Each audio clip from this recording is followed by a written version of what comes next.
The topic is the perceptions of race and nationality in the United States. And of course, we have with us Dr. ESchmeller to talk about these perceptions.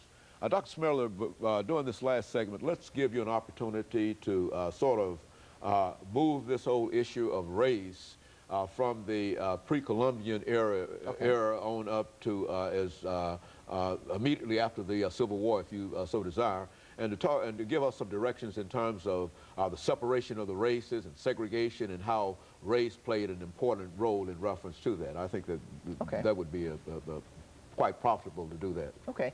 Well, and something you'd mentioned just before the break about the Caribbean, that's kind of a rich area for study, and one of the travelers I look at is Mary Seacole, a black nurse from Jamaica.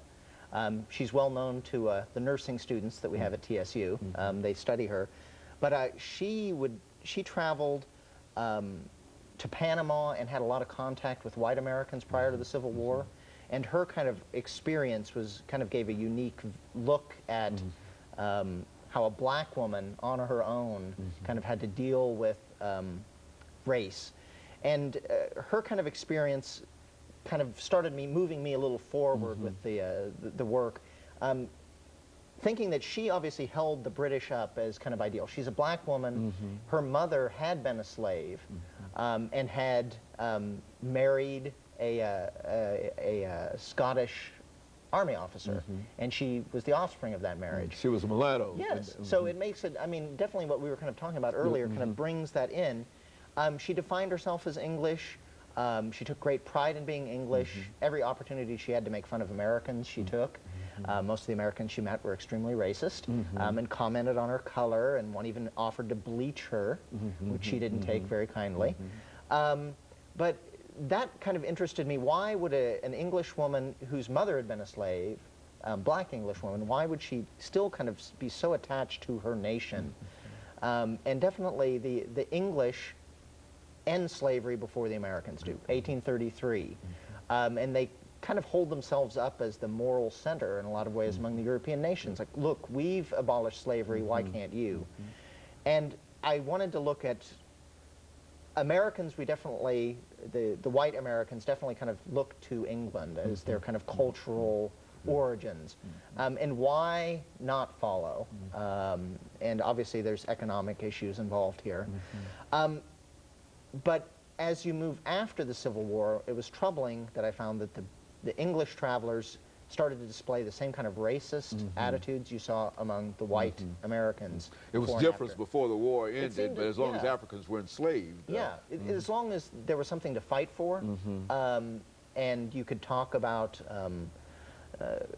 you know, freedoms and kind of abstract concepts regarding slavery and all human equality, etc. But once slavery was ended, that kind of racist undertone kind of seems to come forward in the English travelers. And it never really disappeared, obviously, as you well know, in America before and after the Civil War. And in fact, some would argue Reconstruction, the period 1865 to 1877, was just as bad or worse than it had been before. So I argue that to some extent it probably has to do with the fact that both England and the United States, after the Civil War, begin to get involved in imperialism, especially going to Africa. And one of my American black travelers, Thomas L. Johnson, a preacher, wanted to go to Africa and convert the Africans. And his experiences in America were very frustrating to him because he was an educated man and wanted to do good in Africa, but illness kind of forced him to return. And he's one of my only travelers who actually completely gives up his American identity and he becomes a British citizen over the issue of race. He sees an America of the 1880s that it's not going to change. He doesn't feel that America is capable of the kind of, I guess, opening up and not seeing his color and seeing him as a man instead.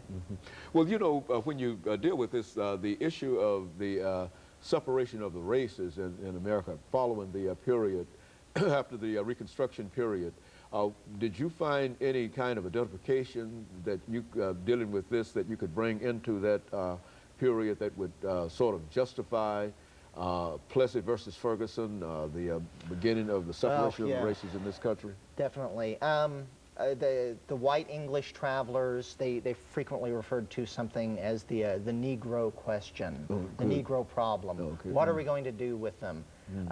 The English, coming over here, felt that they could comment on the American problem better than Americans could.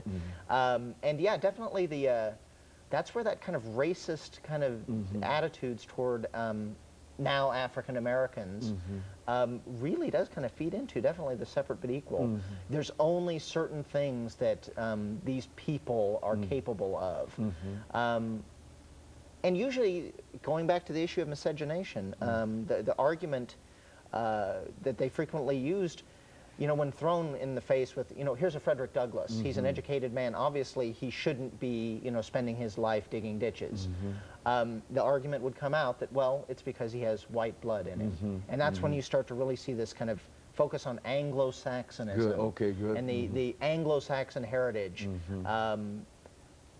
Ultimately leading to, if you really stretch this, arguments for separate but equal, and ultimately even social Darwinism and eugenics, when you take it to the extreme, obviously, with picking certain characteristics from one race as being superior to another. And I take it up to 1914, and it really, there's not much improvement during that time that you see really in kind of racial attitudes, because obviously segregation is so much a part of the American experience. And even in England, as they're expanding their empire, they're in Africa, they're in India, they're in Jamaica, and they're having problems. And they're coming to this very similar kind of conclusions that it seems that many Americans were as well. Oftentimes we talk about, and especially since you mentioned the English, we talk about the white man's burden. Yes. How does that fit into this whole issue of, race and nationality at this particular point? Yeah, well, that's interesting. It kind of comes back to Thomas L. Johnson, too. Except it was, for him, it was a black man's burden. He wanted to go to Africa and convert the Africans. As a black former slave, he found the Word of God and wanted to bring it to others. And that definitely fits in, obviously, with the settlement of Africa, the exploration, etc., this burden to kind of convert and improve. How successful it was. You'd have to ask the colonized people. I don't think they probably agree that that white man's burden was, they didn't ask for it, they didn't want it, and now they have to kind of deal with it. So. Well, the whole issue of race has been a very, very important issue in American history, and with the Supreme Court decision of Brown versus the Board of Education, I think the whole thing has sort of changed in terms of integration and et cetera. But now, how do you see, I also know that while you're dealing with this particular period, that you also go further in terms of your own knowledge and information in reference to this. How do you see the period since 1954 and the whole issue of race over the last couple of minutes that we have here? Yeah, well, definitely. There's even hints in the period I focus on when blacks and whites have contact with each other. And socialize together and get to know each other, that's really where you start to have breakthroughs. It's not too earth-shattering. But definitely with Brown versus Topeka, government needed to step in and do something to bring about a different kind of a way of looking at each other. And that's really, that's why I was kind of so excited about travel writing, because when you're a traveler, you do mix with other people, and you start. Well, some of them, my travelers, are what we call racist. There are glimmers of what's coming in the future, in the 50s and the 60s, of a real effort on parts of people of all races, both races, at least for my sake here, trying to understand each other a little better. One of the most important individuals, I think, dealing with this whole issue of race is Mr. Abraham Lincoln. In your study, could you give us some information in terms of what you know about him from your study? We've got about a minute to go here. Yeah, just sort of give us some statements. Actually, you know what? Considering that the book actually covers right when Lincoln's in there, I do not touch on Lincoln. Other presidents were very accessible to these travelers. I assume if we hadn't been in a civil war, I would have had some of my travelers visiting, but I think he was a little busy with other work at hand. Definitely, yeah, his role is kind of central.